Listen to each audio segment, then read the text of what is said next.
যেমন ডাক্তার হতে গেলে মেডিকেল বুকস লাগে, আমরা ধর্ম করতে গেলে যে আমাদের ধর্মগ্রন্থ লাগে আমরা এটা জানি না, নিজেদের মতন ধর্ম করি। একটু অষ্টমী পুজোর অঞ্জলি দিলে মনে করি ধর্ম হয়ে গেছে, বিপত্তারিণীর পুজো করলে মনে করি ধর্ম হয়ে গেছে, আজকে শনিবার পালন করলাম ধর্ম হয়ে গেছে, আজকে সোমবার ধর্ম হয়ে গেছে। কিন্তু প্রকৃত ধর্ম করতে গেলে কি করতে হবে এটা আমরা জানি না। প্রকৃত ধর্ম করতে গেলে যে ধর্মগ্রন্থ, আমাদের ধর্মগ্রন্থের নাম কি?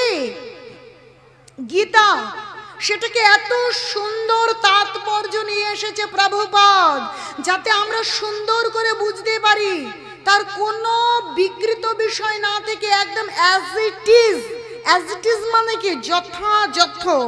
যেমন I go to school, I মানে আমি, গো মানে যাওয়া, স্কুল মানে বিদ্যালয়। এইভাবে যখন মানে করা থাকে তখন একটা মানে